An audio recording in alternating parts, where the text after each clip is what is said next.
শান্তি মোরা পেলাম তোমার দিকে, রহমত যে তোমার করুণা বেশুমার, রহমত যে তোমার করুণা বেশুমার। সেজদাতে নুয়ে পড়ে মাথা, এত ভালোবাসো কেন মালিক আমার। একবার জোরে হবে না? একটু আওয়াজ দিয়ে হবে না? আমারে কণ্ঠে তুমি তোমারই বাণী দিয়েছ, বুকের দেরাজ তুমি তোমারই স্থান দিয়েছ।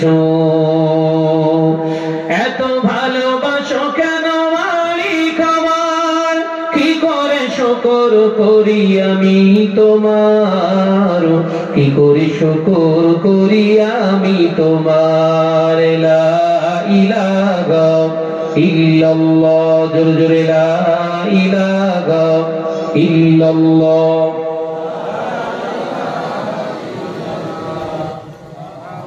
মুহাম্মাদুর রাসূলুল্লাহ। আকাশেতে যত দেখি শত তারা, তোমার তাসবিতে আত্মগারা। আকাশেতে যত দেখি শত তারা, তোমার থেকে আত্মগারা। তুমি যে রহমান, তুমি যে দয়াবান, তুমি যে রহমান, তুমি যে দয়াবান। করুণা সারা পৃথিবীময়, এত ভালোবাসো কেন মালিক আমার। একবার জোরে হয় না? আমারে কণ্ঠে তুমি তোমারই বাণী দিয়েছ, বুকের দেরাজ তুমি তোমারই স্থান দিয়েছ। এত ভালোবাসো কেন মালিক আমার, কি করে শুকর করি আমি তোমার, কি করে শুকর করি আমি তোমার। লা ইলাহা ইল্লাল্লাহ, জোরে জোরে লা ইলাহা ইল্লাল্লাহ।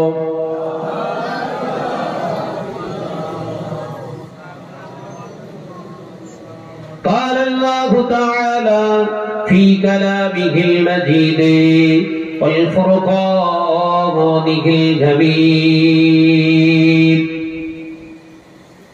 يا أيها الذين آمنوا آتوا الله وآتوا الرسول وأولي الأمر منكم.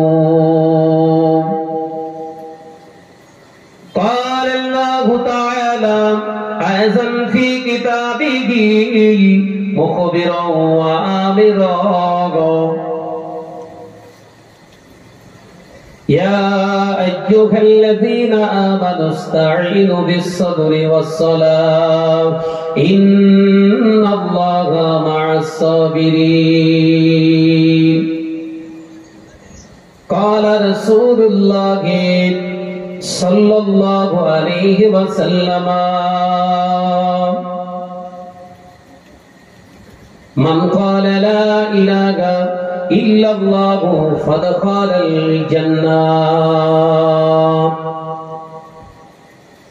قال رسول الله صلى الله عليه وسلم: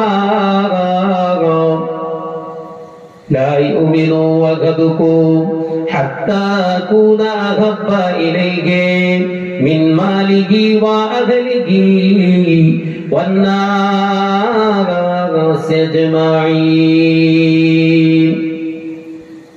হাজির আলী মজলিস, এই হুগলি জেলার হরিপাল থানা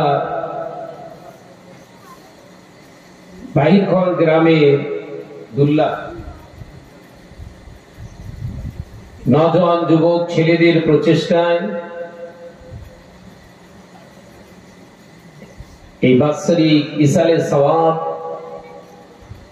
আল্লাহ পাক আমাদেরকে সেই মজলিসে, সেই মজমায় উপনীত করেছেন যে আল্লাহ দুনিয়ার সমস্ত পাপাচার থেকে আমাদের মুক্ত করে তার একটি পছন্দনীয় জায়গায় আল্লাহ বসিয়েছেন।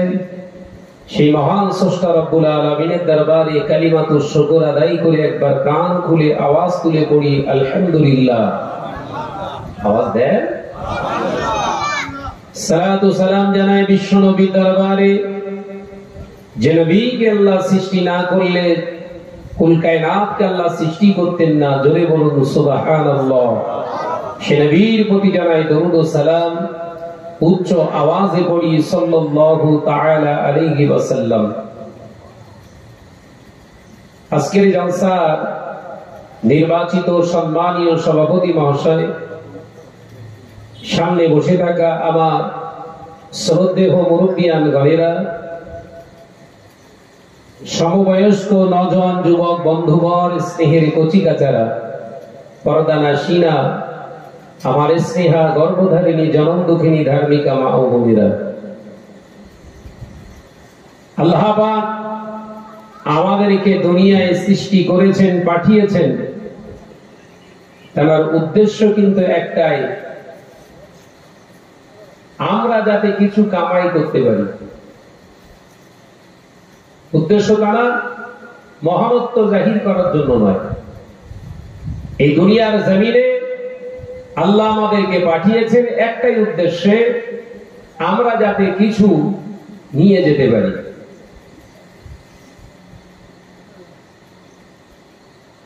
প্রতিটা মানুষের একটা লিমিট, প্রতিটা জীবের একটি লিমিট, প্রতিটা বস্তুর একটি লিমিট, তামাম কায়নাতের প্রত্যেকটা একটা লিমিট, একটা সীমানা আল্লাহ বেঁধে দিয়েছে। এই এতটা দিন থাকবে দুনিয়ায়,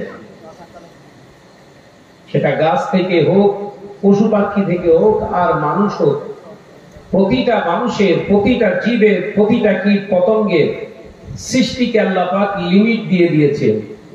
এই লিমিট অতিক্রম করার কোনো রাস্তা নেই। Just for limit your life, nothing the cross.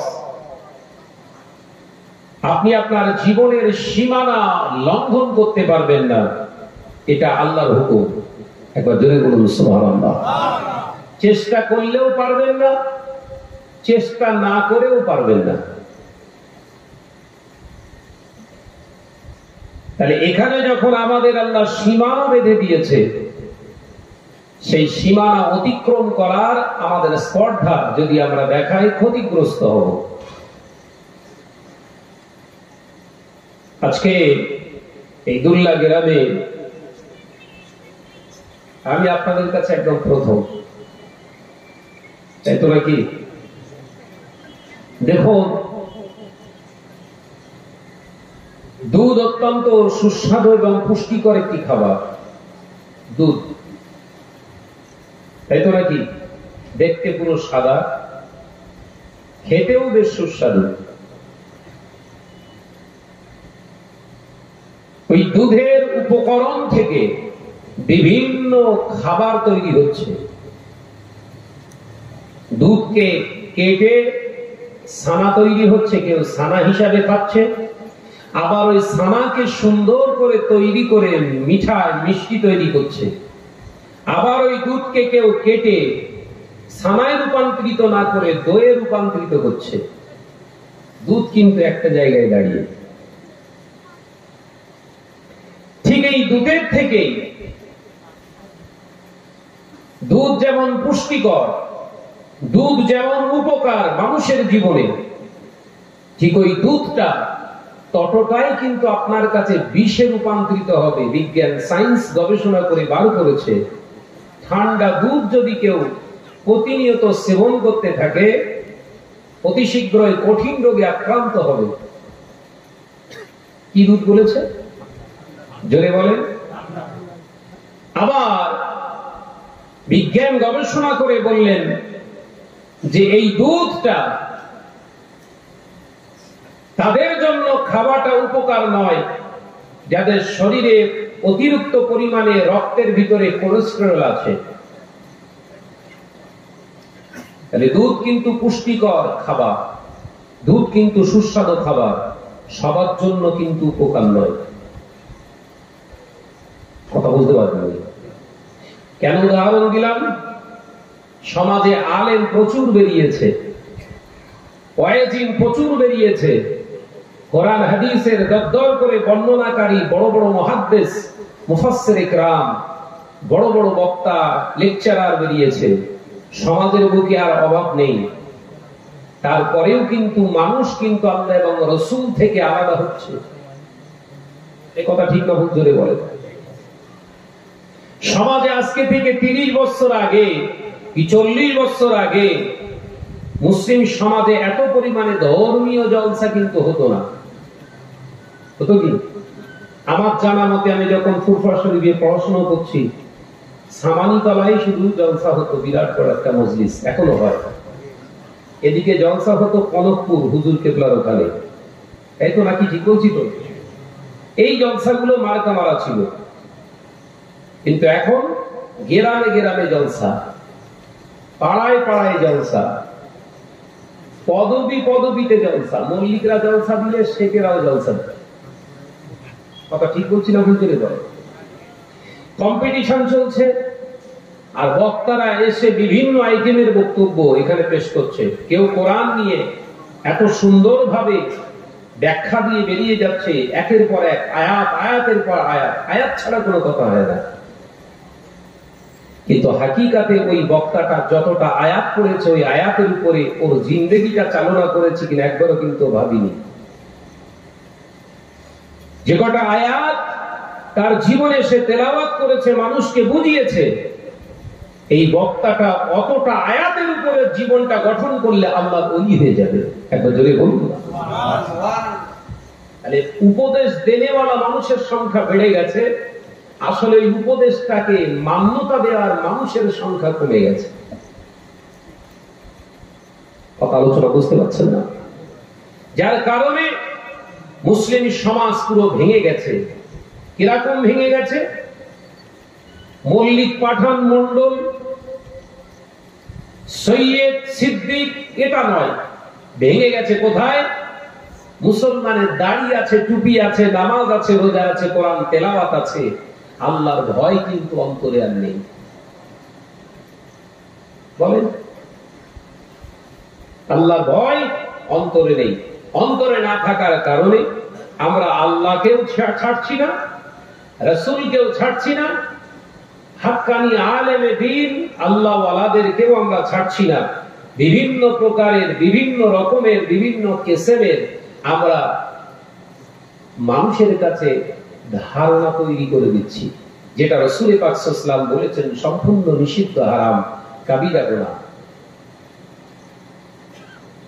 ভাইরা, আমার নওজওয়ানেরা, যুবকেরা, ছেলেরা, বাচ্চারা, পর্দার শিরা, মা ও বোনেরা, আল্লাহ নবী দো জানের বাদশাহ হাবিবুল্লাহকে, নবী জনাবে মুহাম্মদ রাসূলুল্লাহকে সকলে বলি সাল্লাল্লাহু আলাইহি ওয়াসাল্লাম পাক জবানে জানিয়েছিলেন, ও নওজওয়ানেরা, আল্লাহ নবী পাক জবানে জানিয়ে দেন, মান ক্বালা লা ইলাহা ইল্লাল্লাহু ফাদখালাল জান্নাহ। ও আমার সাহাবীরা, আমি নবী জানিয়ে দিলাম যে একবার জবান দিয়ে কলেমা পড়বেন, এই কোন মাবুদ আল্লাহ ছাড়া, আমি নবী মুহাম্মদ রাসূলুল্লাহকে সাল্লাল্লাহু আলাইহি ওয়াসাল্লাম পাক জবানে জানিয়ে দিলাম, সে আল্লাহর জান্নাতি। একবার জোরে হবে না? আমি হাদিস প্রথম কাজ করছি, শেষ করব কোরআনে। তবে এত কোরআনের আয়াত দেবো না, একটা আয়াতের ব্যাখ্যা করে যাবো ইনশাআল্লাহ। মানুষের জন্য 10টা আয়াত একদিন একজন আলেম এলেম অর্জন করছে, মাদ্রাসাতে 10টা আয়াতের তাফসীর তাকে শেখানো হয় না। কি বলছি? একটা ক্লাসে ছাত্র যারা পঠন পাঠনের মাধ্যমে এলেম অর্জন করেছে, আপনাকে শুনে এলেম অর্জন করছে, ক্লাসিক্যাল ভাবে ক্লাস করে আমরা শিক্ষকের সামনে, হুজুরদের সামনে, মুহাদ্দিস কিংবা মুফাসসির হুজুরদের সামনে যখন বসে তাফসীরের ক্লাস করেছি, আমাদেরকে 2-3টে আয়াত শুনিয়ে গোটা পিরিয়ডটা শেষ করতেন, তার তাফসীর করতেন এবং বলে দিতেন, এ শেষ হয়নি বলো, আগামীকাল ইনশাআল্লাহ এখান থেকে আবার শুরু হবে।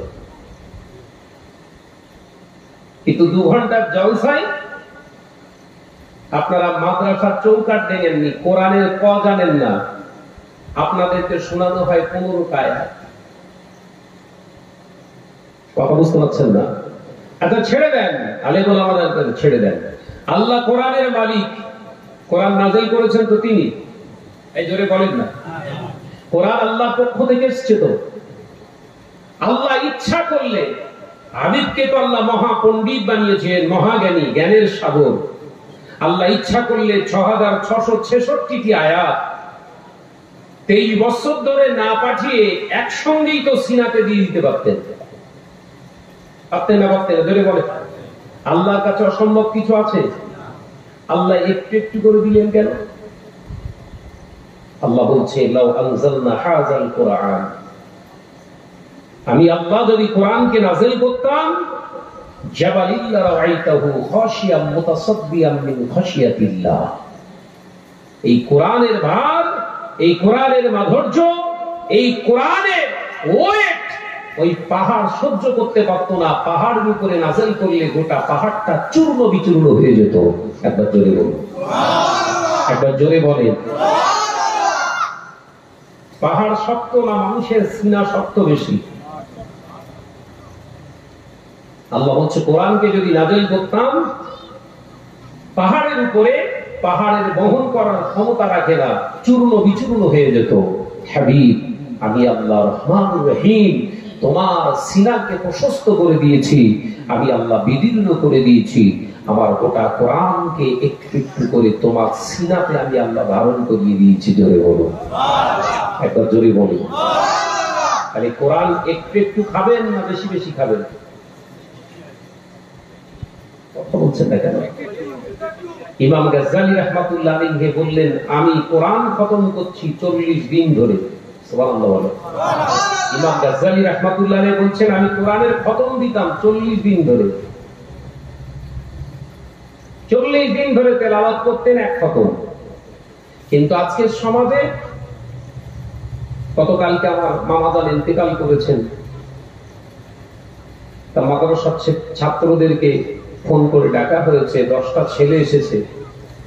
10টা ছেলে এসে তেলাওয়াত করলো, খুব জোর হলে হার্ডলি 2 ঘন্টা থেকে 2.5 ঘন্টা, বলছে এক খতম হয়ে গেছে।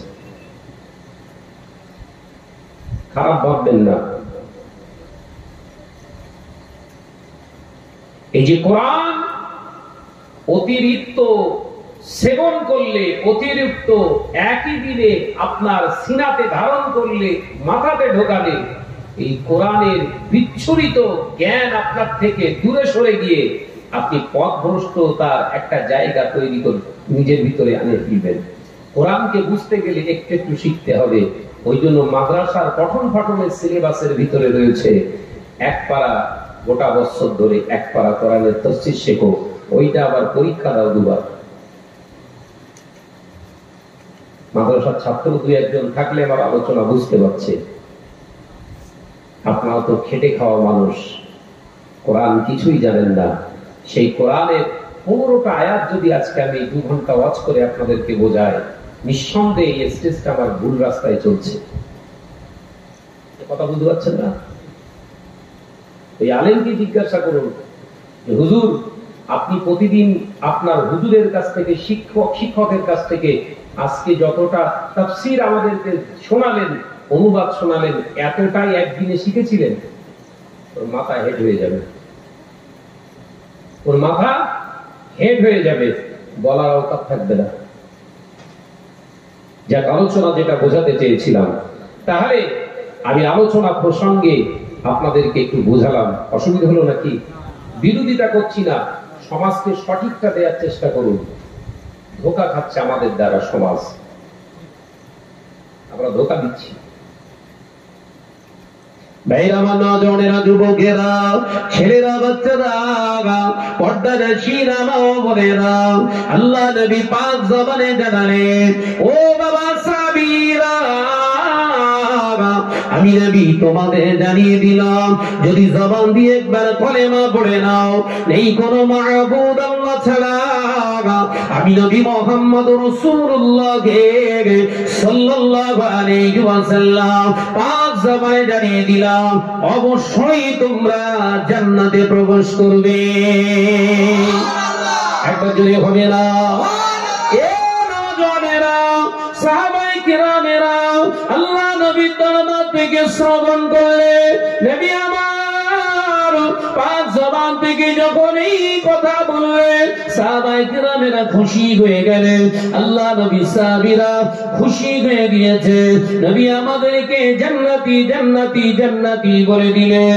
অর্থাৎ আমরা কালেমা পড়েছি, আমরা সকলেই জান্নাতে যাব। সবাই নবীকে সালাম দিয়ে চলে যায়। আল্লাহ নবী তাকিয়ে দেখলেন একজন 18 বছরের নওজোয়ান যুবক ছেলে মদিনার মসজিদে নবী শরীফের কোণে যুক্তি মেরে বসে রইলেন।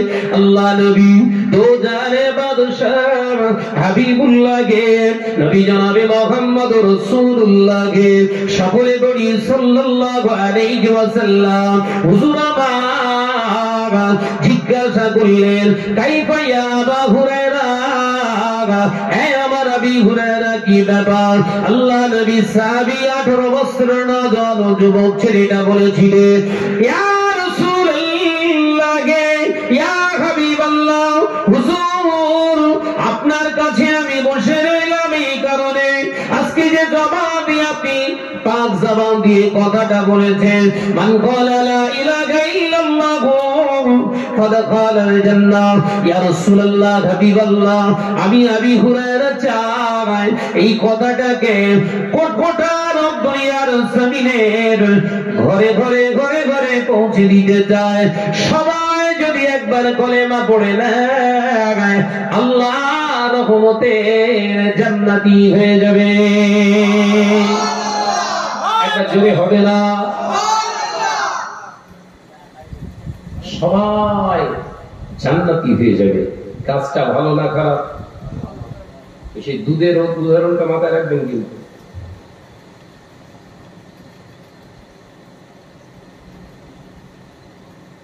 বলেননি তো দুধ থেকে বহু উপকরণের খাবার তৈরি হয় বলো, তবে সবার জন্য দুধ ভালো না। ভাইরা, আমার নওজোয়ানেরা, যুবকেরা, ছেলেরা, বাচ্চারা, পর্দানশীনা মা ও বোনেরা, আল্লাহ নবী কলেজার সাহাবী হযরতে আবু হুরায়রা রাদিয়াল্লাহু তাআলা আনহু যখন বললেন, আল্লাহ নবী বললেন আবু হুরায়রা ভালো কাজ অসুবিধে কোথায় আছে বলো।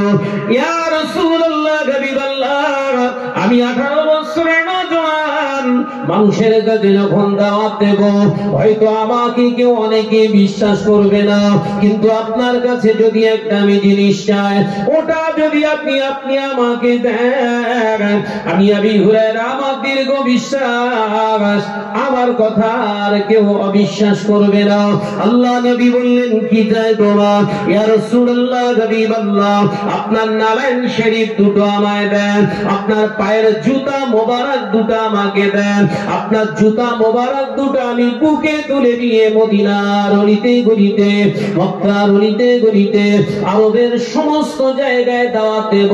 আপনার কদম মোবারকের নারায়ণ শরীফটা যদি দেখে না আমি আবু হুরায়রার কথাটা তারা মেনে নেবে।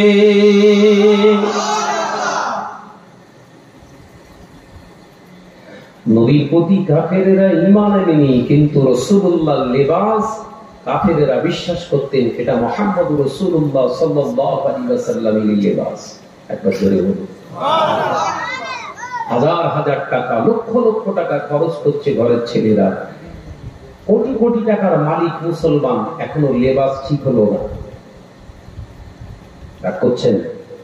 আমি এরকমই কথা বলে যাব, কারণ আপনারা হক কথা শোনার জন্য আমাকে ইনভাইট করেছেন, আর আমি এই নিয়েতেই এসেছি।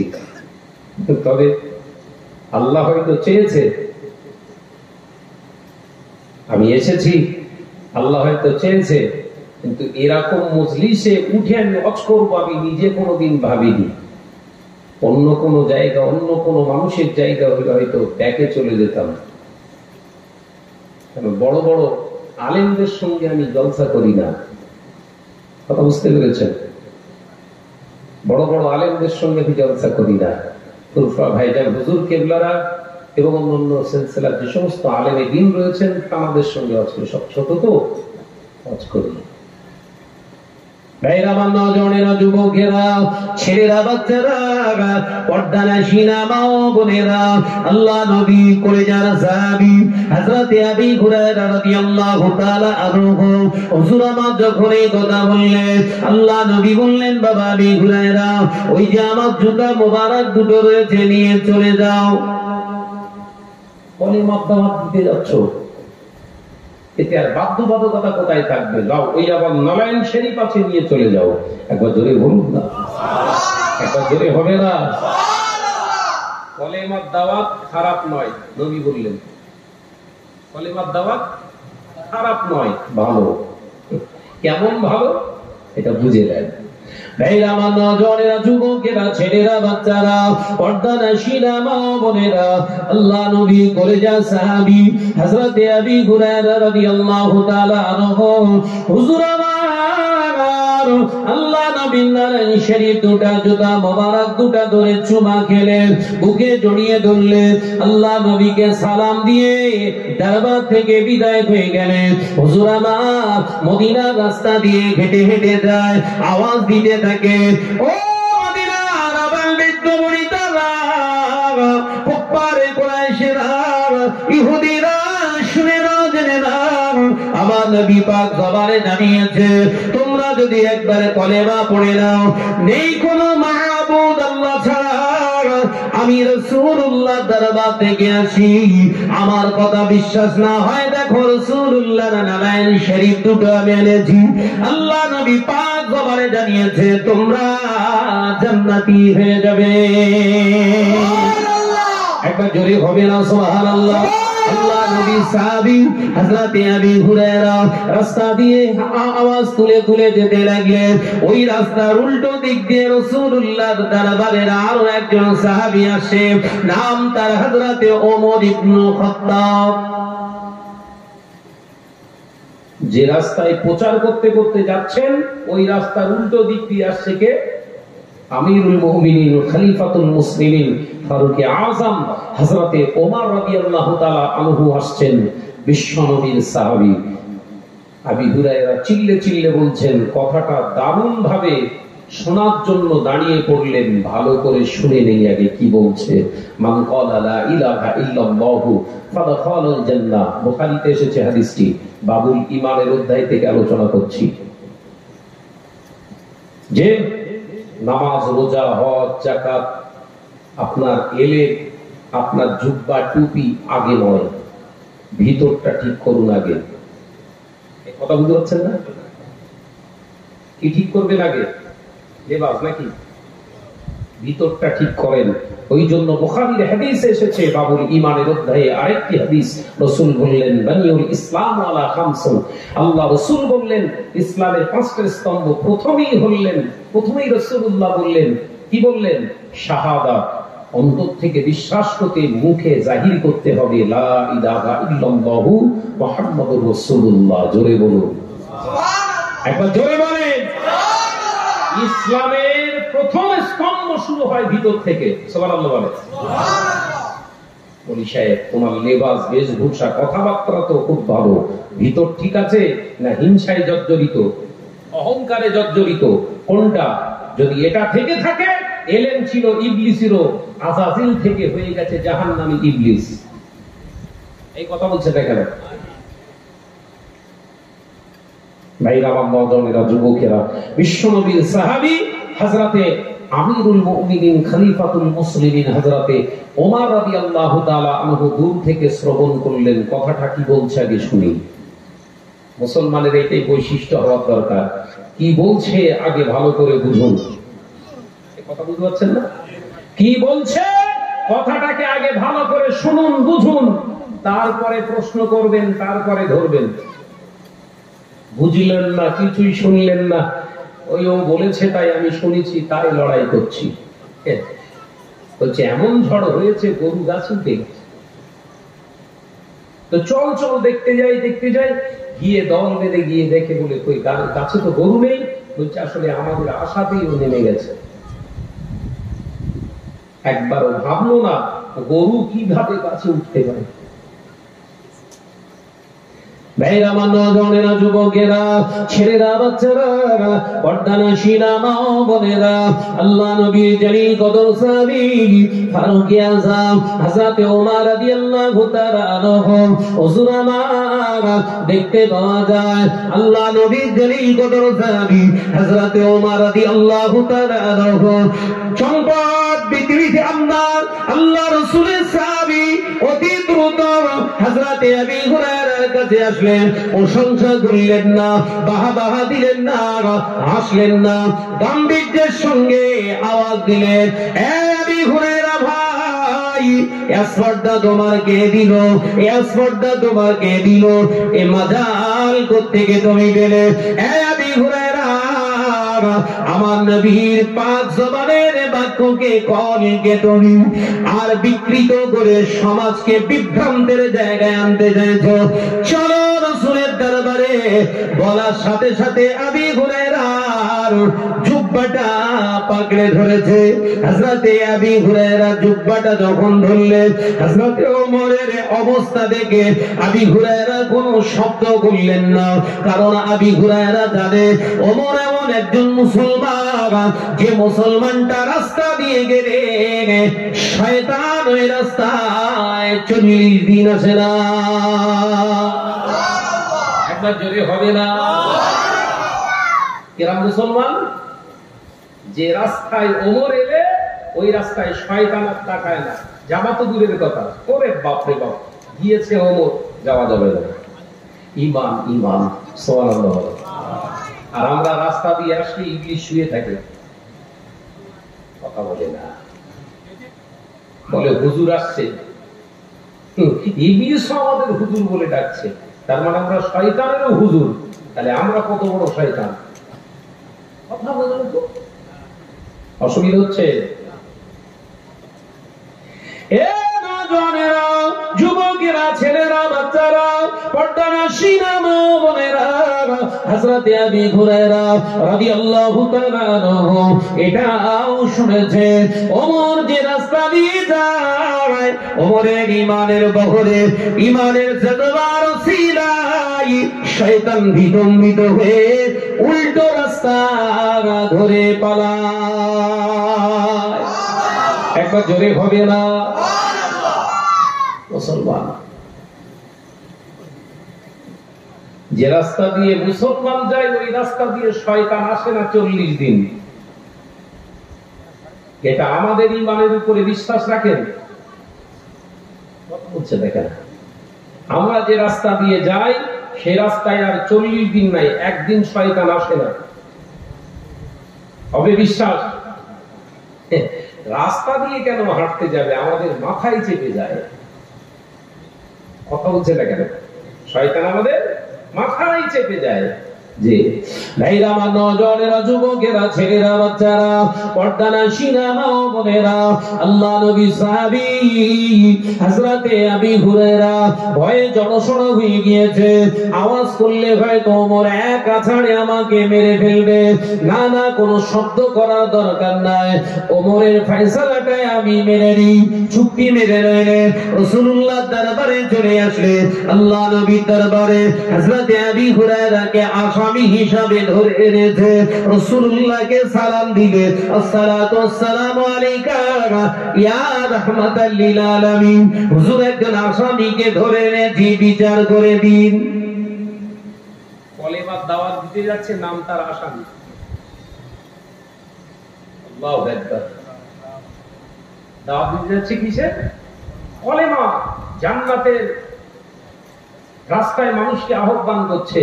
অথচ রাসূলের আরেকজন সাহাবী বলছে আসামি ধরে এনেছি, হুজুর বিচার করে দেন। আল্লাহু আকবার। ভাইরা, আমার নওজোয়ানেরা, যুবকেরা, ছেলেরা, বাচ্চারা, পর্দানশীলা মা ও বোনেরা, আল্লাহ নবীর জলিল কদর সাহাবী ফারুক আযমের এই কথা শুনে আল্লাহ নবী তাকিয়ে দেখলেন, না না না, একটু আগে যে আমার ওই 18 বছরের নওজোয়ান যুবকটা আমার রাসূলুল্লাহর দরবার থেকে গিয়েছিল, ওই আবী হুরায়রাকে হুরায়রাকে ধরে এনেছে। আল্লাহ নবী আবার আওয়াজ দিয়ে বললে, ও আমার আবি হুরায়রা, কি অপরাধ তুমি করলে? কি এমন অপরাধ তুমি করেছো? তোমার ভাই ওমরের সামনে তুমি ধরা পড়ে গিয়েছো। হযরতে আবি হুরায়রা এতক্ষণ কাঁদতেও পারেনি, মুখ ফুটে কিছু বলতে পারে না, কারণ ওমরের সামনে কিছুই করলে হয়তো মেরে ফেলবে। আল্লাহ নবী সাহাবী হয়েছিলেন, ইয়া রাসূলুল্লাহ, হাবিবাল্লাহ, হুজুর আমি যে কথা বলবো কেমনে ভাবে বলবো? দেখুন এখন যে ভাই ওমর আমাকে ধরে রেখেছে। আল্লাহ নবী দেখলেন এখন ওমর আমার আবি হুরায়রাকে ধরে রেখেছে। আল্লাহ নবী ইশারা করে বললেন, এই ওমর, নেতার সামনে কি নেতাগিরি করা যায়? বলার সাথে সাথে ওমর হাতের ধরাটা ছেড়ে দিলে। একবার জোরে হবে না? এটার নাম হলো আদাব। এটার নাম কি আছে? আমাদের সব আছে। যে বাংলাটাকে মুজাদ্দেদ জামান সাজালেন, যে বাংলার জমিনটাকে মুজাদ্দেদ জামান তৈরি করলেন, ওই মুজাদ্দেদ জামানের আওলাদদেরকে গালি দিয়ে ছোট করে সমাজে আমি আমার জায়গা কাটতে চাইছি। ভাই, এই আলেমটা আজ যাই হোক, অন্তত ওর ভিতরে আদব নেই, আর আদব না থাকার কারণে এলেম থাকার পরেও কিন্তু শয়তান। কথা বুঝতে পারছেন? যে আলেমের ভিতরে আদব থাকে না, ওর ওয়াজ শোনা আর নিজেকে জাহান্নামের রাস্তায় নিয়ে যাওয়াটার পার্থক্য কোথাও নেই। আওলাদে মুজাদ্দেদ জামান দাদা হুজুর পীর কেবলার অবদান বাংলায় কোন গ্রামে ভুলতে পারে? এই জোরে বলে, দাদা হুজুর পীর কেবলা রাহমাতুল্লাহ আলাইহি ভালো ছিল, 5 হুজুর কেবলা ভালো ছিল। এখন যা সব বেরিয়েছে এরা সব রাক্ষস, হাঙর, হারন্ত।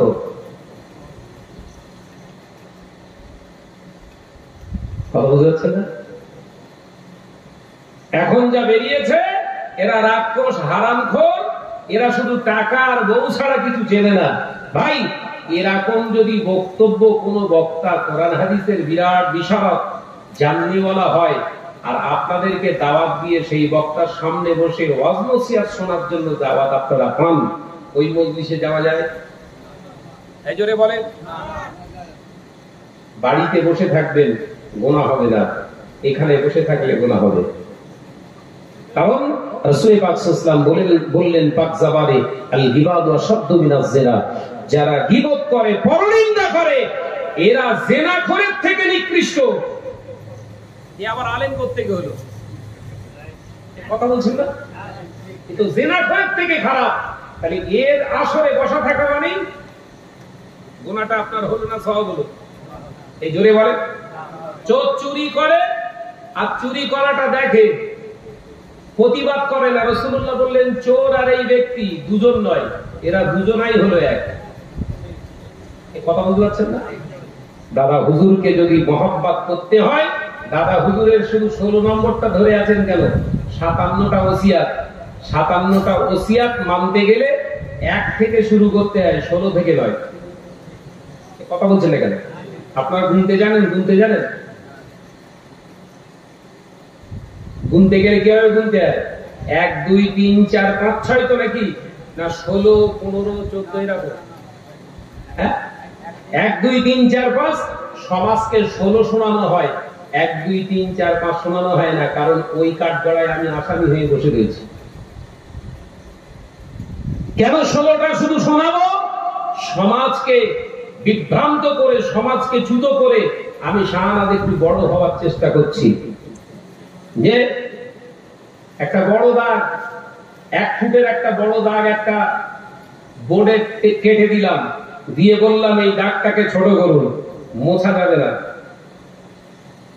পারবেন? ওই 1 ফুটের দাগটা ছোট করতে হবে, পারবেন? আমি হামেশা পারবো। ওই দাগের নিচে কিংবা উপরে একটা বড় 2 ফুটের দাগ কেটে দেন, ওই 1 ফুটের দাগটা এমনি ছোট। যে মুসাদ্দদ জামান দাদা হুজুর পীর কেবলা রাহমাতুল্লাহ আলাইহির এই বাংলার জমিনে অগণিত প্রতিষ্ঠান, মসজিদ, মাদ্রাসা, মক্তব রয়েছে। সেই মসজিদ মাদ্রাসাগুলোকে ভাঙিয়ে ভাঙিয়ে ভাঙিয়ে ভাঙিয়ে আমরা নতুন করে আমাদের তৈরি করা দাগ কাটতে চাইছি। কারণ দাদা হুজুরকে যে কোনো প্রসেসে মুছে ফেলতে হবে। এ কথা বুঝতে পারছেন না? তবে শোনা, শুনে রেখে দাও, এ চেষ্টা সে সময়ে করেছিল, যারা করেছিল তারা মিটে গেছে। দাদা হুজুর এখনো মানুষের অন্তরে জিন্দা আছে। একবার জোরে বলুন, একবার জোরে বলুন। ওদের মতো কত মোল্লা বলি সাহেব লেগেছিল দাদা হুজুরকে মুছে ফেলার জন্য। যারাই মুছতে এসেছিল তারা মুছে গেছে। দাদা হুজুরের দরবারে এখনো আবাল বৃদ্ধ বনিতা সকলে পাগলের মতো, চাতক পাখির মতো চেয়ে থাকে, বছর অন্তত একটা বার ঘুরে আসি। এক কথা ঠিক না? বুঝতে বলে শাহ সুফি পীর আল্লামা আব্দুল আজিজ সাহেব কনকপুরী রাহমাতুল্লাহ আলাইহির দরবারে কাউকে ডাকতে হয় না, সুযোগ পেলে একটু মাঠ পার হয়ে গিয়ে জিয়ারতটা করে আসে। যে আমি এই আমি সেই মাইকে বললে হয় না, কাজে রূপান্তরিত করতে হয়। 10টা আয়াত মুখস্থ করা সহজ, 10টা আয়াতের তাফসীর বলা সহজ, ওই তাফসীরটা নিজের জীবনে বাস্তবায়ন করা যে বড় কঠিন। কথা বুঝতে পারছেন না? তারা হুজুর পীর কেবলা যতটা তাফসীর জেনেছিল, যতটা হাদিস জেনেছিল, তারা গোটা লাইফটা সেইভাবে তৈরি করেছিল। ওই জন্য আল্লাহ রাসূলের দরবারে যখন মুজাদ্দদ জামান গিয়েছিলেন, মুজাদ্দদ জামানকে রাসূলুল্লাহ কাছে ডেকেছিলেন। সেই সমকালীন বাদশাকে স্বপ্নে দেখিয়েছিলেন আমার আবু বকর এসেছে, মাগরিবে বাঙ্গাল থেকে আবু বকর এসেছে, তিনি আমার মসজিদে নববী শরীফের একটি কোণায় মুরাকাবার ভিতরে রয়েছে। আমি রাসূলুল্লাহ বলছি, এই বাদশা তুমি আমার কাছে আমার আবু বকরকে পাঠাও। একটা জোরে বলুন, একটা জোরে বলে। মুজাদ্দদ জামান মুরাকাবার ভিতরে রয়েছে। আল্লামা হিন্দ আল্লামা রুহুল আমিন সাহেব রাহমাতুল্লাহ আলাইহিকে ওই আপনার রাউজাতুল আকদাসের খাদেম ডেকে বলেছিলেন, আবু বকর কে আছে ডাকুন, আবু বকর কে আছে ডাকুন। মুজাদ্দদ জামানকে ডেকেছিলেন হযরতে আল্লামা হিন্দ আল্লামা রুহুল আমিন সাহেব রাহমাতুল্লাহ আলাইহি, হুজুর আপনাকে ডাকছে, আপনার মাজারের খাদেম, হুজুরের রওজা পাকের খাদেম ডাকছে। হুজুর কিবলাকে ডেকেছিলেন। মুজাদ্দদ জামান টুকটুক করে উঠে এসে যখন মাজারের খাদেমের সামনে দাঁড়িয়েছিলেন, মাজারের খাদেম রাসূলুল্লাহর মাজারের খাদেম জড়িয়ে ধরে বলেছিলেন, নসিব তো আপনার, এখানে আমার বহু বছর রাসূলুল্লাহর দরবারে কেটে যাচ্ছে, রাসূল কোনোদিন ডাকেননি, আর আপনি এসেছেন, আপনাকে রাসূলুল্লাহ ভেতরে যাবার অনুমতি দিয়েছে। একবার জোরে বলেন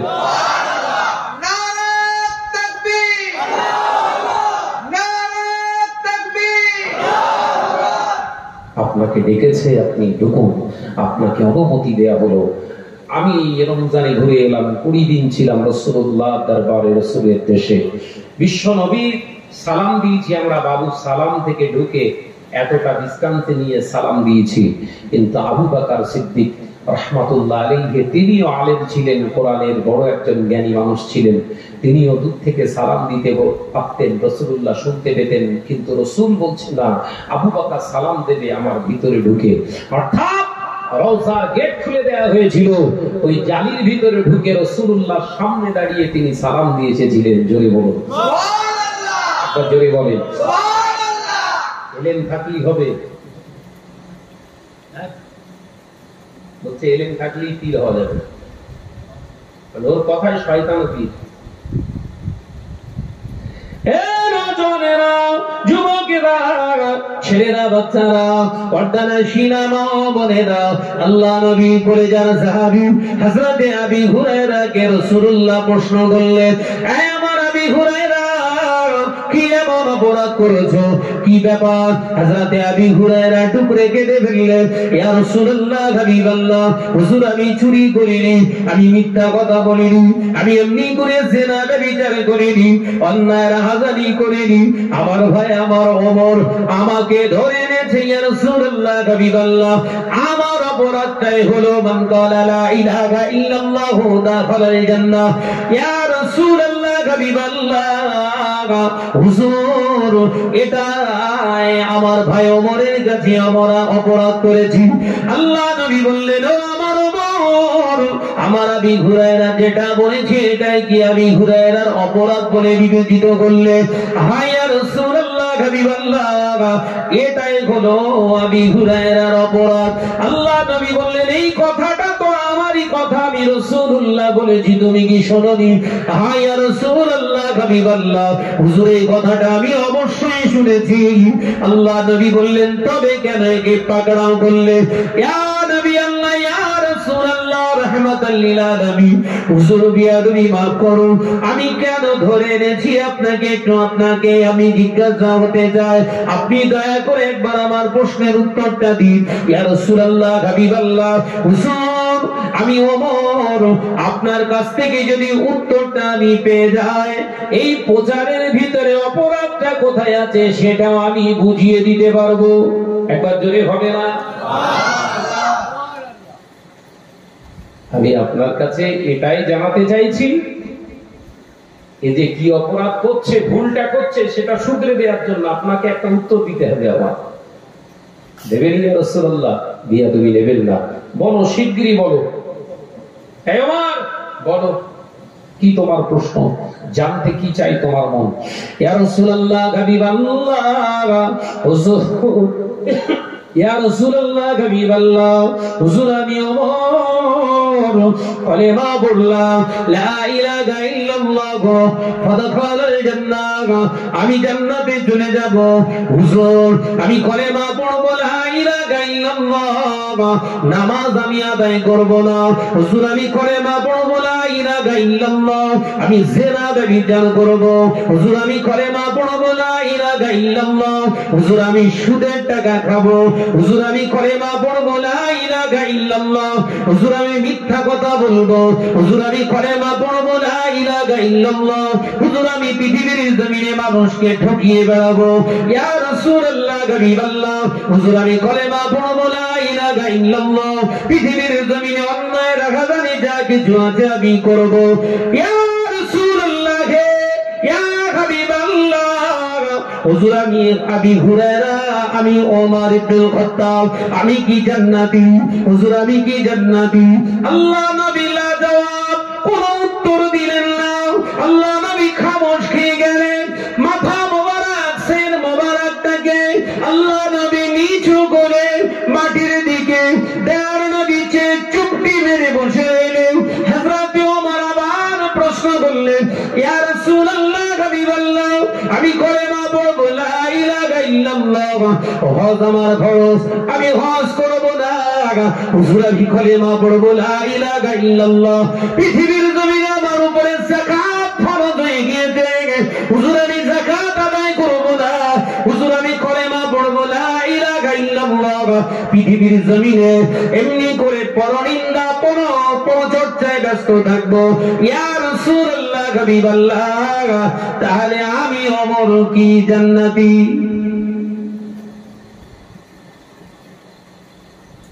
বিশ্বনবীর কাছে উত্তর দিতে বাদে বলছেন দেখেন, কিন্তু বিশ্বনবী সমস্ত কোরআনের ধারক, সমস্ত কোরআনের বাহক, তিনি মাথা হেট করে সের মোবারকটা জমিনের দিকে নিচু করে চুপটি মেরে বসে রইলেন। লাজবাব। দুধের কথা মনে আছে?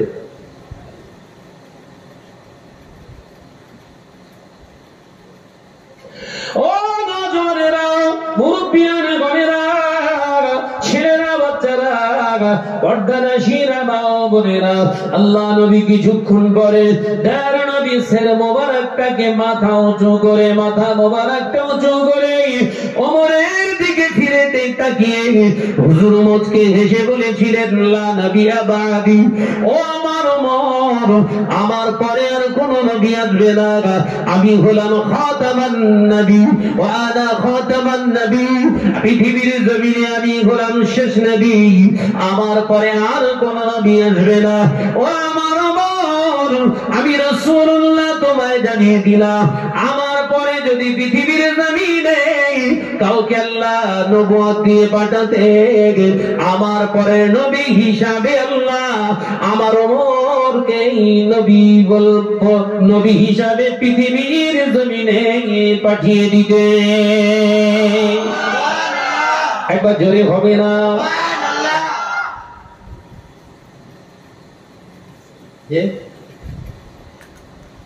সব জায়গায় কলেমার দাওয়াত চলে না, সব জায়গায় কলেমার দাওয়াত চলে না। নবী বলেছেন দরবারে, এই দরবারে সাহাবায়ে কেরামদেরকে রাসূলুল্লাহ বলেছিলেন ওই দাওয়াতটা এখন আম জনসাধারণের কাছে পৌঁছানো মানে এই শরীয়তের বিধান তারা কেউ মানবে না। এই আলোচনা বুঝতে পারছেন না? নবী হযরত ওমরের প্রশংসায় পঞ্চমুখর হলেন। আবু হুরায়রা প্রচারক আর বাধা দানকারী ওমর। বাধা দানকারীকে রাসূলুল্লাহ প্রশংসা করলেন, প্রচারককে রাসূলুল্লাহ প্রশংসা করলেন না। কলেমা ভালো, কলেমা ভালো, নিঃসন্দেহে কলেমা পড়লে জান্নাতে যাবে, কিন্তু কলেমাটা পড়ার পরে আপনার যে কলেমার যত্ন, ইমানের যে সেবা, ইমানের যে যত্ন পরিচর্যা, সেগুলো যদি আপনার ভিতরে না থাকে, তাহলে মাঠে আলু রোপণ করে এসে পানি ছাড়া যেমন আলু হওয়া সম্ভব, আপনার ওই ইমান এনে জান্নাতে যাওয়া ঠিক ততটাই সম্ভব। আলুর চাষি তো আপনারা, একটু আলু দিয়ে বোঝাচ্ছি। আলুর বীজ মাঠেতে চাষ করে বপন করে চলে এসেছেন, সার, তেল, পানি কিচ্ছু দেবেন না। ভাই আলু বড় বড় হবে না ও আলু উঠে যাবে? কোনটা? হ্যাঁ,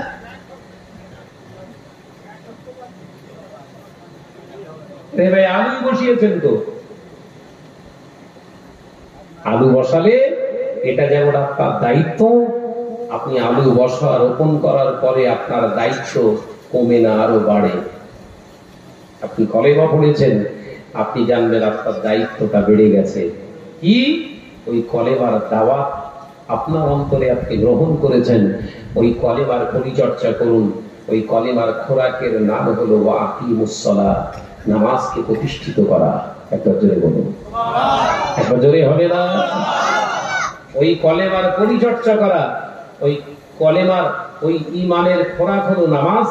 দ্বিতীয় নাম্বার, ইমানের উপরে ময়লা টয়লা যাতে না পড়ে সেজন্য খেয়াল রাখা। বারে বারে যেমন ওই আলুর পিড়ি বা ভাঁটি যাই বলেন, গিয়ে ঘাস টাস হলে নিড়ুতে হয় না, এই নিড়ুনে কাজটাও আপনার কলেমা ইমানের উপরে দায়িত্ব বর্তায়। কি? এর উপরে যেন হারাম জিনিস এসে ইমানটা নষ্ট না হয়।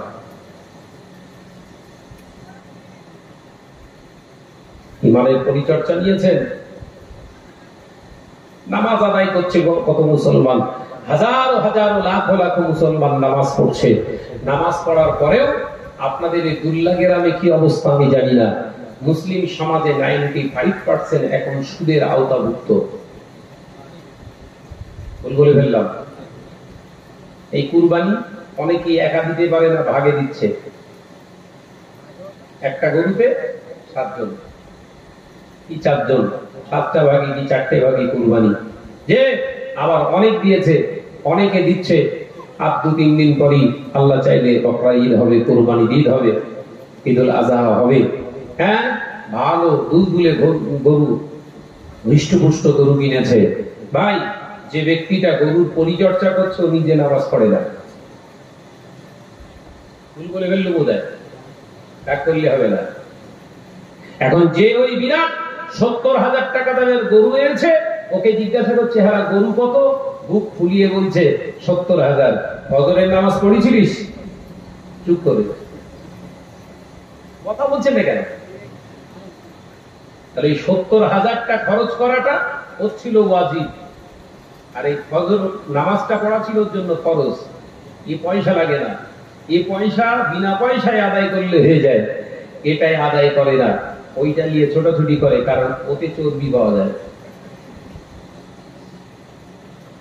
আমার ভুল বুঝছেন নাকি? হ্যাঁ, কুরবানির গরু কিনতে যে হাটে যে এক্সপিরিয়েন্স অভিজ্ঞতা হলো, আমি একটা লিখছি, আল্লাহ তৌফিক দিয়েছে যতটুকু। হাটে গরু কিনতে যে হাটে, আমাদের হাটে গরু হাট, বিশাল বড় গরু হাট, তো সেখানে গরু কিনতে যে ব্যাপারীরা, ওরা তো দালাল তো ভর্তি, এসে বললেন কত কুইন্টালের মাল দরকার, ওজন, ওরা হচ্ছে দাড়ি পাল্লা, হ্যাঁ বাজেট কত। আমি বললাম ভাই দাড়ি পাল্লা কই আপনার, মুখের দিচ্ছে, বুঝতে পেরেছে অর্থ ঝাড়া ঝাড়বে, আপনার দাড়ি পাল্লা কই, তাহলে না আমি অনুমান করে বলে দেবো। আমি এই রাসূলুল্লাহ বলেছেন যারা অনুমান করে ওদের উপরে আল্লাহ লানত। অনুমান করে যারা কথা বলে এরা ধ্বংসপ্রাপ্ত হবে। আল্লাহর কোরআন বলছে আপনার দাড়ি পাল্লা কই, বলছে ভাই আমার ভুল হয়ে গেছে। এই শুধু এই ভুলটা তো আজকে হচ্ছে না, তো প্রত্যেক দিন। এই কথা ঠিক না বুঝতে বলে? তাই কুরবানির গরু, কুরবানির পশু, কুরবানির আপনার জবাইকৃত পশু কিংবা আপনার হাট থেকে ক্রয় করা পশু যেটাই কিনবেন, তিনটে শর্ত রেখে কিনুন। এটা আপনাদের ভালো লাগবে কিনা আমি জানি না, তবে এতটুকুই বলছি, তিনটে শর্ত কুরবানি দিতে গেলে। নাম্বার 1, আপনি যে কুরবানির পশুটা কিনবেন, যে অর্থটা লাগাবেন, ওই অর্থের ভিতরে যেন ঝেড়ে নেওয়া, মেরে দেওয়া হারাম টাকা যেন না থাকে। সব মনীষাই বলতে পারবে না, কারণ দাম হবে না। এই আলোচনা অসুবিধা হচ্ছে নাকি? বা অসুবিধা হচ্ছে? তাকবীর দেন, নারায়ে তাকবীর। বুঝতে পেরেছি, রন্ধে রন্ধে পৌঁছে যাচ্ছে। ওর পিছনে সব বসে রয়েছে চুপচাপ, একটু তাকবীর ঝেড়ে দেন, নারায়ে তাকবীর। এই আপনারা চুপ করেন, প্যান্ডেলের বাইরে যারা আছে তাদের বলছি নারায়ে তাকবীর। এই আওয়াজ ঠিক আছে? হ্যাঁ, এই গরমের সময় আর একটু গরম বাড়ানো রে বাবা, নারায়ে তাকবীর। এই আপনারা চুপ করেন, এবার প্যান্ডেলের ভিতরে এসে ফ্যানের নিচে আছে, দেখি কিরকম স্পিড আছে, নারায়ে তাকবীর। ভাই শোনা গেছে? ওই যে বলছি শোনা যায়, মিথ্যে কথা বলছি কি করে? মজলিসে বসেও মিথ্যে কথা চালাচ্ছে, বলছে শোনা যাচ্ছে না। বলতে পারতো যে কম শোনা যাচ্ছে, কিন্তু ঝাড়া মিথ্যে কথা বলবো, দেখতে। মহাপাদের সঙ্গে দরুদ, আল্লাহুম্মা সাল্লি আলা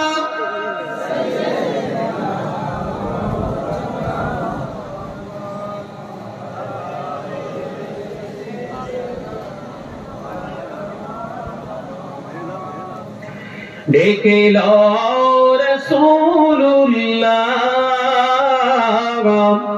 রোজা পাকের কিনারে,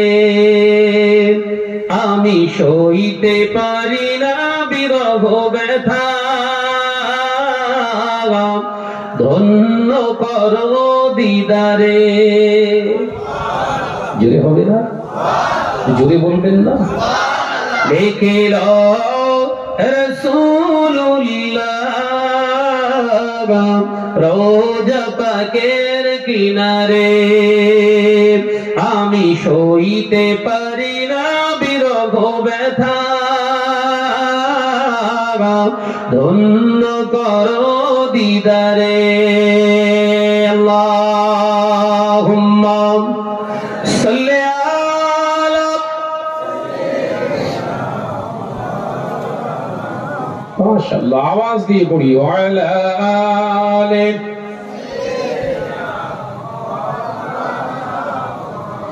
নূরে উজ্জ্বল চেহারা তোমার, দেখে মন ভরে যায়, তোমার ওই গুম্বাজে খাজরা দেখে ঈমান বেড়ে যায়। জোরে বলবেন না? জোরে বলবেন না? ডেকে লও রাসূলুল্লাহ রোজা পাকের কিনারে, আমি সইতে পারি না বিরহ ব্যথা, ধন্য করো দিদারে আল্লাহুম্মা সাল্লি আলা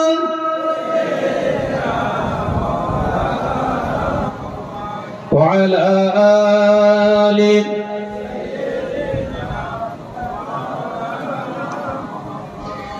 মদিনার ওই আকাশ মদিনার ওই বাতাস মদিনার ওই আকাশ মদিনার ওই বাতাস মদিনার ওই জবালে তোমাকে ও সালাম জানাই জোরে বলবেন না নারে তাকবীর দেখে লও রাসূলুল্লাহ রওজা পাকের কিনারে আমি সইতে পারি না বিরহ ব্যথা ধন্য করো দিদারে আল্লাহুম্মা সাল্লি আলা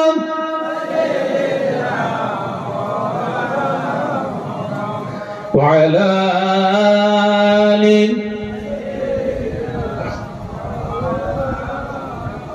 ও নওজওয়ানেরা যুবকেরা ছেলেরা বাচ্চারা পর্দানাশীনা মা বোনেরা দুল্লার মুসলমানেরা ওই জন্য আল্লাহ পাক কোরআন পাকের ভিতরে জানিয়ে দিলেন ইয়া আইয়ুহাল্লাযীনা আমানু হে আমার বিশ্বাসী সম্প্রদায় বান্দারা আমি আল্লাহ তোমাদের জানিয়ে দিলাম নামাজ নয় রোজা নয় হজ নয় যাকাত নয় কুরবানি নয় আমি আল্লাহ পাক তোমাদেরকে জানিয়ে দিলাম ইত্তাকুল্লাহ আমি আল্লাহ আমাকে তোমরা ভয় করো হাক্কা তুকাতিহি ভয়টা করার মতো করো ওয়ালা তামুতুন্না ইল্লা ওয়া আনতুম মুসলিমুন আমি আল্লাহ পাক জানিয়ে দিলাম তোরা ততক্ষণ পর্যন্ত মরবি না যতক্ষণ না পূর্ণ মুসলমান না হতে পারি মুসলমান না হওয়া পর্যন্ত যেন তোরা মরিস না এ নওজওয়ানেরা যুবকেরা ছেলেরা বাচ্চারা এই আয়াতে কারিমায় আল্লাহ এটাই বুঝিয়ে দিলেন ঈমানদার হওয়া সহজ মুসলমান হওয়া কঠিন ईमानदार हवा सहज मुसलमान हवा कठिन मानने वाला को कहते हैं मुसलमान मानने वाला को कहते हैं मुसलमान वो मुसलमान नहीं है जो अल्लाह को एक विश्वास रखते हैं वो तो ईमानदार वो तो मोमिन है मगर मुसलमान नहीं है मुसलमान होना चाहिए तो उमर के जैसा होना ये चर्बी वाला गोश्त देखे कुरबानी दिले ওয়েট করে ওজন করে কুরবানি দিলে হারাম টাকার ক্রয় করে পশু কুরবানি দিলে বাবাজি ওই জন্য আল্লাহ বললেন নামাজ রোজা হজ যাকাত আগে নয় আমাকে ভয় কর এবার কুরবানি দে দেখবি হারাম টাকায় কোনোদিন তোর কুরবানি দিতে একবার মন চাইবে না হারাম টাকা আছে আমার জন্য কুরবানি ওয়াজিব নয় অর্থাৎ হালাল রোজগার কামাই আমার আছে পশুটা ছোট হলেও হবে আকারে ছোট হলেও হবে হালাল অর্থটা আল্লাহর কাছে বড় একবার জোরে বলুন একবার জোরে হবে না আজকে কম্পিটিশন হয় আপনাদের এলাকায় হয় কিনা জানি না ও ৬০,০০০-এ কিনেছে আমি ৯০,০০০-এ কিনবো ৯০-এ কিনেছে ও চাস্তো ভাই বলছে ১,৩০,০০০-এ ঝাড়বো কুরবানি ৩ দিন জবাই করা চলে জায়েজ আছে ৩ দিন ধরে কুরবানি করতে পারেন অর্থাৎ ৩টে পশু একটা মারবে আমি ৩ দিন ধরে ৩টে মারবো কে মারবে বলছে যে ৫ ওয়াক্ত নামাজ তো অনেক দূরের কথা শরীরের পবিত্র রাখতে হয় শরীরকে পাক রাখতে হয় কিভাবে জানে না কুরবানি পাগল হয়ে গেছে প্রশ্ন আসতে পারে ভাই তাহলে কুরবানি দেবো না না কুরবানি দিতে হবে না যে নামাজ পড়ে না যে নামাজ পড়ে না, যে শরিয়াত মানে না, ওর জন্য কুরবানি ওয়াজিব নয়। এটা জানেন না বোধহয়। যে শরিয়াত মানে না, নামাজ যে পড়ে না, ওর জন্য কুরবানি জায়েজ নেই, ওর জন্য কুরবানি ওয়াজিব নয়, ওর জন্য কুরবানি আপনার ওয়াজিব নয়। এবং হারাম মালদার, হারাম টাকার মালিক, ওর জন্য কুরবানি ওয়াজিব নয়। যে আজকেই ফোন করেছিলেন একজন, ফোন করে বললেন ভাইজান বাথরুমের গোশ বলে আপনাদেরকে জানি না, সোলানাই মসজিদ তরফ থেকে যেটা বিল্লুপ করা হয়, ও প্রশ্ন রেখেছে ভাইজান গ্রামে অনেক লোক রয়েছে কুরবানি দেয় যারা সুদখোর হারামখোর আমার জানা মতে। এখন আমি তো কুরবানি দিতে পারছি না, ওই বাথরুমের গোশ যদি আমার বাড়িতে আসে, আমি তো সুদের লেনদেন করি না ভাইজান, আপনার নসিহত শুনে আমি এড়িয়ে চলার চেষ্টা করি সবকিছু, তো ওই কুরবানির গোশতটা আমার জন্য খাওয়া জায়েজ কিনা? আমি বললাম কোনো মতে জায়েজ নেই। এই কথা বুঝতে পারছেন না? যে তেলু হুজুর হলে বলবেন ও তাবারুকের ব্যাপার, কুরবানির গোশ মানে তাবারুক। তাবারুক রান্না করে এলাকার টপ র্যাঙ্কের বিড়ি খোর। কথা বলতে পারছেন না নাকি? তাবারুক রান্না করতে করতে বিড়ি টানতেছে, তো বিড়ির ছাই একটু পড়লো, ও তাবারুক। অত সহজ নয়। ফুরফুরা ইসালে সওয়াবে জানতো নাকি? ফুরফুরা শরীফ ইসালে সওয়াব 21, 22, 23 ইসালে সওয়াব কে যেন হাত তোলেন তো দেখি। মাশাআল্লাহ সবাই যায় ভাই। ওখানে বিড়ি খোররা রান্না করে, তাবারুক করে কারা দেখেছেন? যে বিড়ি মুখে দিয়ে নাচছেন। 100 হাড়ি যদি বিরিয়ানি হয়, তাবারুক হয়, 100 বাবুর্চি মাথায় টুপি মুখে দাঁড়িয়ে আছে, প্রত্যেকেই ওয়াক্তের নামাজগুলো জামাতের সঙ্গে আদায় করে। একত্রে বলুন আল্লাহ। হুজুর পীর কেবলা রাহমাতুল্লাহ আলাইহি, বড় সাহেবজাদা কাইমুজ্জামান বড় হুজুর পীর কেবলা রাহমাতুল্লাহ আলাইহি বলেছিলেন, বাবা আমার আব্বা জানের এই ইসালে সওয়াবের তাবারুকে আল্লাহ শেফা দিয়েছে। একবার জোরে বলুন সুবহানাল্লাহ। এই তাবারুক যদি কেউ নিয়ত করে খায়, আল্লাহ পাক তাকে অনেক ব্যাধি থেকে আল্লাহ শেফা দান করবে। জোরে বলুন সুবহানাল্লাহ। আমাদের সব তাবারুক হচ্ছে, হাড়ি পুড়িয়ে ফেলেছে তাবারুকের চোটে। কেন পড়বে? আর মুখ পোড়াচ্ছে তো, হাড়ি পড়বে তো স্বাভাবিক। হ্যাঁ, অসুবিধা হচ্ছে নাকি? মেয়েরা, নজনেরা, যুবকেরা, ছেলেরা, বাচ্চারা, পর্দারা, সিনেমা ও বোনেরা, আমি আলোচনা করছিলাম মুসলমান যদি হতে হয়, ওমরের মতো মুসলমান হন। আল্লাহ নবী দোজানের বাদশাহ হাবিবুল্লাহকে, নবী জনাবে মুহাম্মদ রাসূলুল্লাহকে সাল্লাল্লাহু আলাইহি ওয়াসাল্লাম মদিনার মসজিদে নবী শরীফে আল্লাহ নবী 1 তারিখে সাহাবায়ে কেরামদের লক্ষ্য করে বলেছিলেন, ও আমার সাহাবীরা, ও আমার সাহাবারা, আমি রাসূলুল্লাহ বলছি, তোমরা কি জান্নাতি মানুষ দেখতে যাও? আল্লাহ নবী সাহাবীরা বলেছিলেন, ইয়া রাসূলুল্লাহ, হাবিবাল্লাহ, আমরা জান্নাতি মানুষ দেখতে যাই। আল্লাহ নবী বললেন, উনজুরু ইলা উমার, আমার ওমরের দিকে ফিরে তাকাও। আমি রাসূলুল্লাহ বলছি, ওমর হলো জান্নাতি। একবার জোরে হবে না? একবার জোরে হবে না?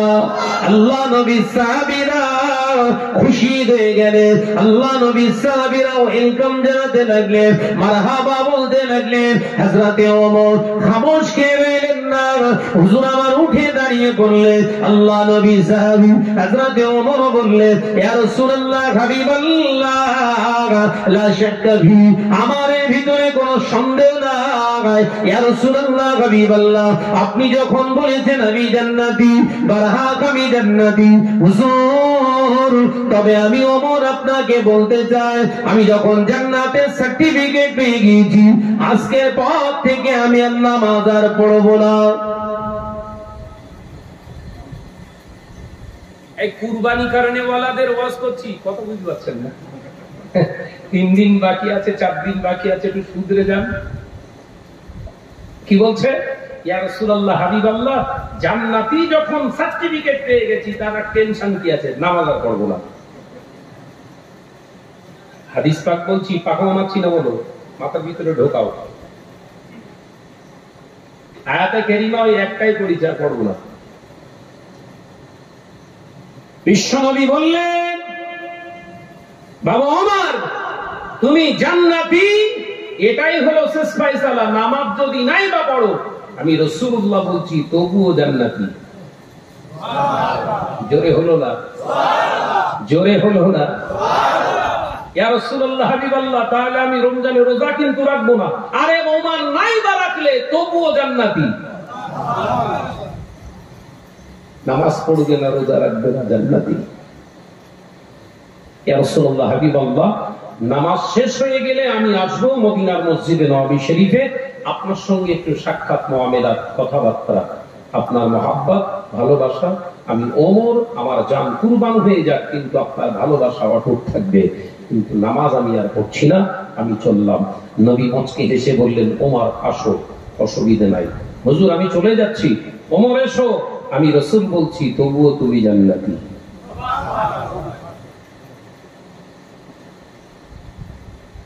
বিশ্বনবীর সাহাবীরা অবাক হয়ে গেলেন, ওমর এরকম ডিসিশন। রাসূল সেই ডিসিশনে সিল মারছে, স্ট্যাম্প মেরে দিলেন, আসতে হবে না, যাও। আমার নজনেরা, যুবকেরা, ছেলেরা, বাচ্চারা, পর্দানাশীনা মা ও বোনেরা, হযরত ওমর, হযরত ওমর ইবনুল খাত্তাব রাদিয়াল্লাহু তাআলা আনহু মদিনার মসজিদে নববী শরীফ থেকে বেরিয়ে যাচ্ছেন। নবী আমার তিন দুনিয়ার বাদশাহ হাবিবুল্লাহ নবী জনাবে মুহাম্মদ রাসূলুল্লাহ সকলে বলি সাল্লাল্লাহু আলাইহি ওয়াসাল্লাম। আল্লাহ নবী সাহাবায়ে কেরামদের লক্ষ্য করে বলেছিলেন, ও আমার সাহাবীরা, ও আমার সাহাবারা, আমি নবী বলছি আমার ওমর চলে গেল, আমার ওমর চলে গেল, একটু পরে আসরের ওয়াক্ত এসে যাবে। তোমাদের ভাই আমার বেলাল আযান যখন দিয়ে দেবে, তোমরা দেরি করবে না। আজকে আসরের আযানের পরে পরে আর সুন্নত তোমরা আদায় করবে না। আজকে সুন্নতটা না পড়ে আযানের পরে পরে জামাত শুরু হয়ে যাবে। আমার ওমর জানো জামাত না ধরতে পারে। ওমর বলছে নামাজ পড়বো না, নবী বলছে জামাত যেন না পায়। এই আওয়াজ বোঝা যায় না, বোঝা যায়। সুবহানাল্লাহ বলেছেন কেন? বলে হুজুর এইরকম করেছেন, আমরাও চাই। যে নবী বললেন, ওমর বললেন আসবো না, নবী বললেন আসতে হবে না, তো চলে যাচ্ছেন। নবী সাহাবীদেরকে সতর্ক করছেন, আযানের পরে আর সুন্নত হবে না। আজকের জন্য, এই ওয়াক্তটার জন্য খাস আমি রাসূলুল্লাহ বলছি, দেরি করব না, সুন্নত পড়বে না, জামাতে দাঁড়িয়ে যাবে, জামাত তাড়াতাড়ি শেষ করতে হবে। ওমর যেন জামাত না পায়। ওমর বলছে আসবো না, নবী বলছে যেন জামাত না পায়। একবার জোরে হবে না? একবার জোরে বলবেন না? ওমরের বিশ্বাস ওমর আসবে না, আর নবীর বিশ্বাস ওমর আসবে। একবার জোরে বলুন, একবার জোরে হবে না? ভাই, কুরবানি দেনে ওয়ালাদের প্রতি রাসূলুল্লাহ এই আস্থা রাখতে পারে। জামাতে আসতে হবে না, ফজরটা আমার উম্মত আদায় করবে।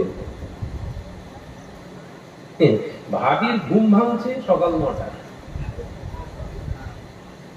ভাই আবার 8 ঘন্টা পরে। কথা বলছেন না কেন? ঈদের ময়দানে যে ফজরের কাজা আদায় করছে, বললে খারাপ লাগে। ওই সমস্ত মুসল্লিদের গলা ধাক্কা দিয়ে ঈদগাহ ময়দান থেকে বের করে দেবে। যারা ঈদগাহ ময়দানে ফজরের কাজা নামাজ আদায় করে, আপনার কাজা নামাজটা আদায় করে, ওদের গর্দান ধরে বার করে দেবেন একদম। ওকে জিজ্ঞাসা করুন ঈদের নামাজটা কি? ঈদের নামাজ কি? ওয়াজিব। আর এই ফজরের ফরজ নামাজটা ফরজ ছিল, ফরজ তরক করে ওয়াজিব আদায় করা যায়।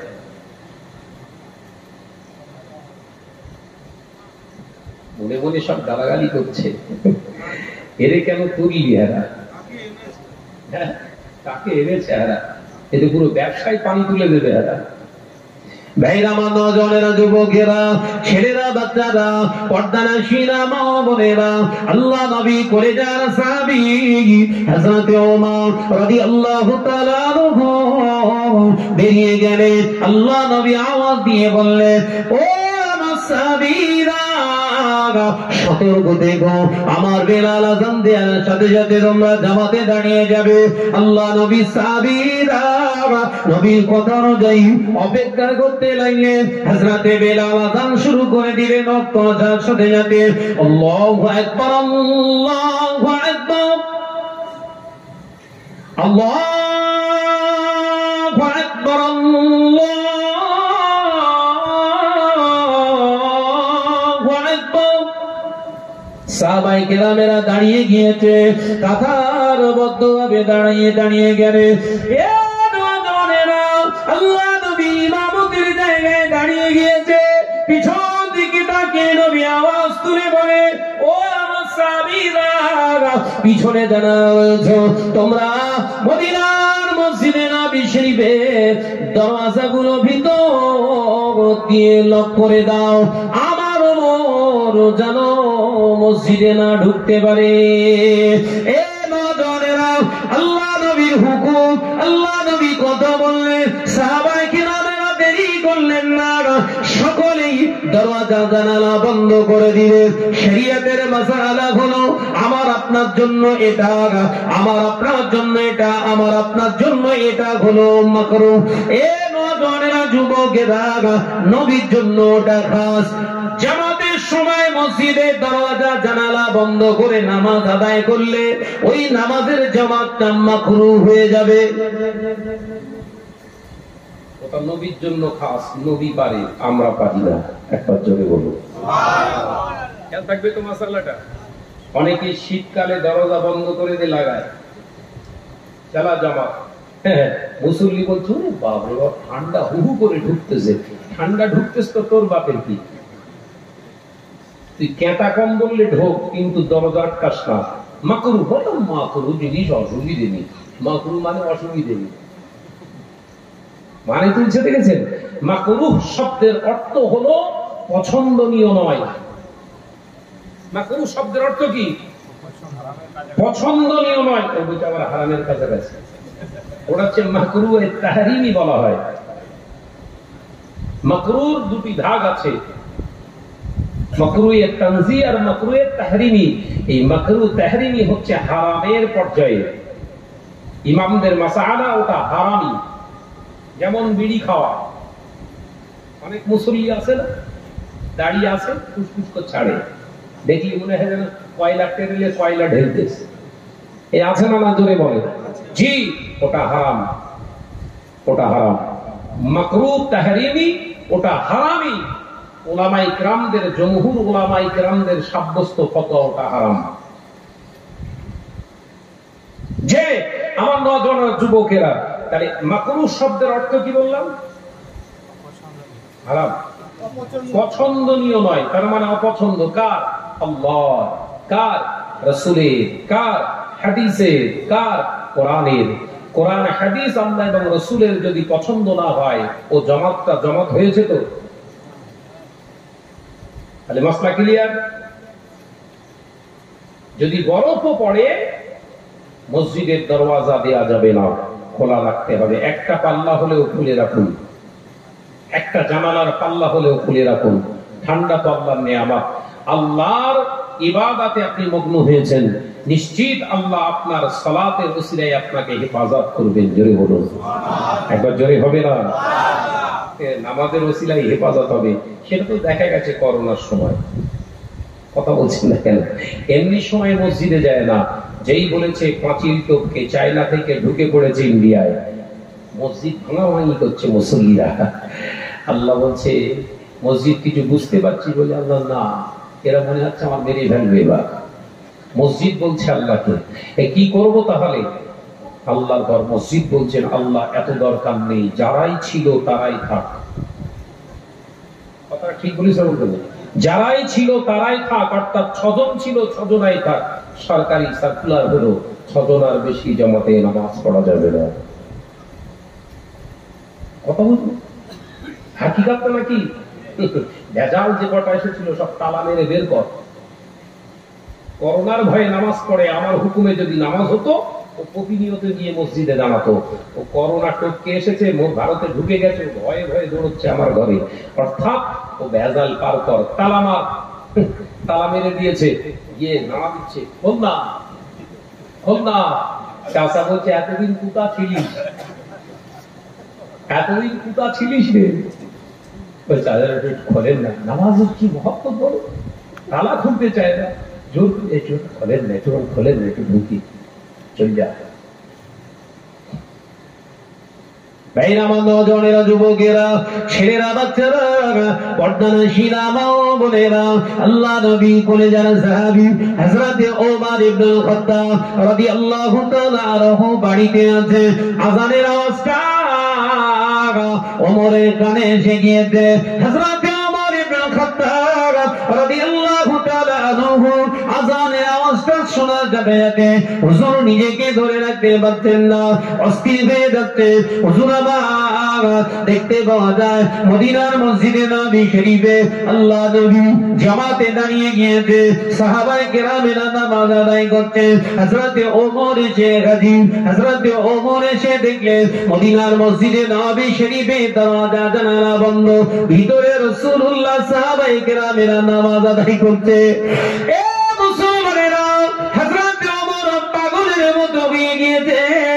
একই সিস্টেম শুরু হয়ে গেল, একই সিস্টেম শুরু হয়ে গেল। আমি মসজিদে ঢুকতে যাই, জামাতে নামাজ আদায় করতে যাই, অথচ দরজা জানালা বন্ধ। গোটা মদিনার মসজিদে নবী শরীফটা 3 চক্কর মেরেছে, বারে বারে খোলার চেষ্টা করেছে। হযরত ওমর কোথা দিয়ে প্রবেশ করতে পারছেন না, আর নিজেকে ধরে রাখতে পারেন না। আল্লাহ নবী 2 রাকাত নামাজ সম্পন্ন হয়েছে। 2 রাকাতে প্রথম 2টাকে আত্তাহিয়াত পড়ে আল্লাহ নবী যখন উঠে দাঁড়ালেন, সাহাবায়ে কেরামেরা উঠে দাঁড়িয়েছে। পেছন দিক থেকে দাম করে একটা আওয়াজ হলো, দরজার কপাট ভেঙে ফেলেছে। হযরত ওমর জামাতে এসে দাঁড়িয়ে গেছে। একবার জোরে হবে না? এ নজরেরা, হযরত ওমর রাদিয়াল্লাহু তাআলা আনহু জামাতে দাঁড়িয়ে গিয়েছে। আল্লাহ নবী 2 রাকাত, টোটাল 4 রাকাত নামাজ সম্পন্ন করে সালাম ফিরিয়ে, আল্লাহ নবী সালাম ফিরিয়ে ডান দিক দিয়ে ঘুরে বসলেন। তাকিয়ে দেখলেন সবার নামাজ শেষ হয়ে গিয়েছে। ঘরে আপনার মদিনার মসজিদে নবী শরীফের দরজাটা ভাঙা। হযরত ওমর কাতারের শেষে দাঁড়িয়ে দাঁড়িয়ে নামাজ আদায় করছে। ওমরের চোখ দিয়ে পানির টুসা গড়িয়ে যায়। আরে কি জোরে বলুন না সুবহানাল্লাহ। এ নজরেরা, যুবকেরা, আল্লাহ নবী কোনো আওয়াজ করলেন না। সাহাবায়ে কেরামদের ইশারা করে বললেন চুপটি মেরে বসো। সাহাবায়ে কেরামেরা বসে রইলেন। হযরত ওমর 2 রাকাত সম্পন্ন করে 4 রাকাত কমপ্লিট করে সালাম ফেরালেন। আল্লাহ নবী প্রশ্ন করলেন, ওমর, এ ওমর, কে তোমাকে বারে বারে এই মদিনার মসজিদে নবী শরীফে আসতে বলে? তুমি কেন এরে বলো? এ ওমর, আমার মদিনার মসজিদে নবী শরীফের এই দরজার পাল্লাটা কেন ভেঙে ফেললে? হযরত ওমর কচি বাচ্চার মতো কাঁদতে শুরু করেছিলেন। ইয়া রাসূলুল্লাহ, হাবিবাল্লাহ, ইয়া রাহমাতাল লিল আলামিন, হুজুর আমি ওমর আপনাকে বলে গিয়েছিলাম নামাজ আমি আর পড়ব না। ইয়া রাসূলুল্লাহ, হাবিবাল্লাহ, ওটা আমার মনের কথা, ওটা আমার মনের কথা না। ইয়া রাসূলুল্লাহ, হাবিবাল্লাহ, ওটা আমার জবানের কথা ছিল। কিন্তু আমি ওমর বাড়িতে যাওয়ার সাথে সাথে, আযান আমার কানে আসার সাথে সাথে আমার অন্তর, আমার ঈমান আমার কথা শুনে না। ইয়া রাসূলুল্লাহ, হাবিবাল্লাহ, আমার ঈমান আমার কথা শুনে না, আমার ভিতরটা আমার কথা শুনে না। এ আমাকে ধাক্কা মেরে মদিনার মসজিদে নবী শরীফে দাখিল করে দিয়েছে। আরে ভিতরে হবে না? এ নজরেরা, যুবকেরা, ছেলেরা, বাচ্চারা, হযরত ওমর রাদিয়াল্লাহু তাআলা আনহু ঝরঝর করে কাঁদতে লাগলেন। এ ওমর, দরজার পাল্লা কেন ভেঙে ফেললে? ইয়া রাসূলুল্লাহ, রাসূলুল্লাহ হাবিবাল্লাহ আমি এসে দেখলাম মদিনার মসজিদে নববী শরীফটা দরজা জানালা বন্ধ করা। ইয়া রাসূলুল্লাহ হাবিবাল্লাহ অনেক ঠেলাঠেলি করলাম, কোন রকম খুলছে না দরজা। গোটা মদিনার মসজিদে নববী শরীফটা আমি 3 চক্কর দিয়ে ফেললাম, কোনো মতে খুলতে পারি না। ইয়া রাসূলুল্লাহ হাবিবাল্লাহ আপনার 2 রাকাত নামাজ সম্পূর্ণ হয়ে গিয়েছে। প্রথম বৈঠক সেরে আপনি উঠে দাঁড়িয়ে পড়েছে, অর্থাৎ আমার জামাতটা ছেড়ে যাবে, আমি সহ্য করতে পারি না। হুজুর দরজার পাল্লাটা আমি ভাঙতে বাধ্য হলাম। ইয়া রাসূলুল্লাহ হাবিবাল্লাহ এই জামাতটা আমি ছেড়ে কি করে থাকবো?